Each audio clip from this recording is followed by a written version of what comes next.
സ്ഥാനാർത്ഥി നിർണയത്തിൽ CPM-നെ പ്രതിസന്ധിയിലാക്കി പാർട്ടിയുടെ ശക്തി കേന്ദ്രങ്ങൾ. തളിപ്പറമ്പിൽ PK ശ്യാമളയുടെ സ്ഥാനാർത്ഥിത്വത്തിൽ CPM-ൽ കടുത്ത എതിർപ്പ്.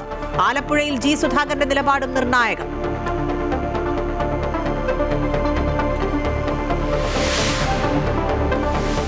കോൺഗ്രസിന്റെ സ്ഥാനാർത്ഥി നിർണയ ചർച്ചകൾ അന്തിമഘട്ടത്തിലേക്ക്. പത്തനംതിട്ടയിൽ അബിൻ വർക്കിക്കെതിരെ കോൺഗ്രസ് പ്രവർത്തകരുടെ പേരിൽ പോസ്റ്റർ. രാഹുൽ ഗാന്ധി സംസ്ഥാനത്ത്.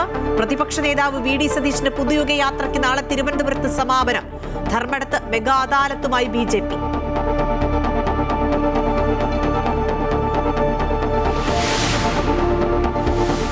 യുദ്ധഭീതി ഒഴിയാതെ 7ാം ദിനവും പശ്ചിമേഷ്യ. ഇറാനിൽ മരണം 1230. ഇറാൻ തകർക്കപ്പെടുമെന്നും അമേരിക്കൻ സൈന്യം ഏറെ മുന്നിലെന്നും പ്രസിഡന്റ് ഡൊണാൾഡ് ട്രംപ്. അമേരിക്കയുടെ എബ്രഹാം ലിങ്കൺ പടക്കപ്പൽ തകർത്തെന്ന് ആവർത്തിച്ച് ഇറാൻ. കരയുദ്ധം നടത്തിയാലും നേരിടുമെന്നും ഇറാൻ. ബഹ്റൈനിൽ ഹോട്ടലുകൾക്കും അപ്പാർട്ട്മെന്റ് സമുച്ചയങ്ങൾക്കും നേരെ ആക്രമണം. ആളപായമില്ല. പശ്ചിമേഷ്യയിലെ സംഘർഷത്തിൽ ആശങ്ക പ്രകടിപ്പിച്ച് പ്രതിരോധ മന്ത്രി രാജ്നാഥ് സിംഗ്.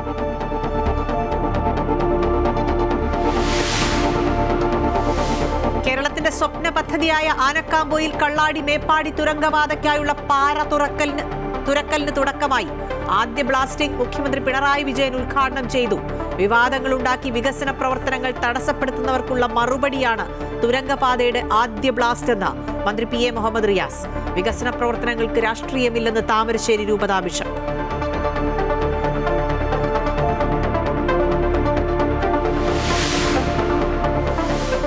അങ്കമാലിയിൽ കോളേജ് വിദ്യാർത്ഥിനി ജെസ്ലിയെ വാഹനമിടിപ്പിച്ച കേസിലെ പ്രതി doctor Cyriac P. George police കസ്റ്റഡിയിൽ.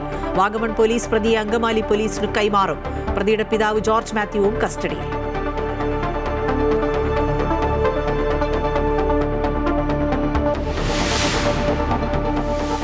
അസമിൽ വ്യോമസേനയുടെ സുഖോയ് യുദ്ധവിമാനം തകർന്നു വീണ് 2 പൈലറ്റുമാർക്ക് വീരമൃത്യു.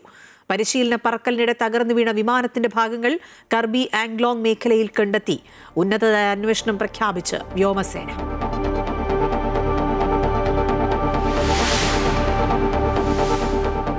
റഷ്യയിൽ നിന്ന് ഇന്ത്യ എണ്ണ വാങ്ങരുതെന്ന നിലപാട് തിരുത്തി അമേരിക്ക. പശ്ചിമേഷ്യയിൽ യുദ്ധം രൂക്ഷമായ സാഹചര്യത്തിൽ ആഗോള വിപണിയിൽ എണ്ണ ലഭ്യത ഉറപ്പാക്കാനാണ് തീരുമാനമെന്ന് US ട്രഷറി ഡിപ്പാർട്ട്മെന്റ്.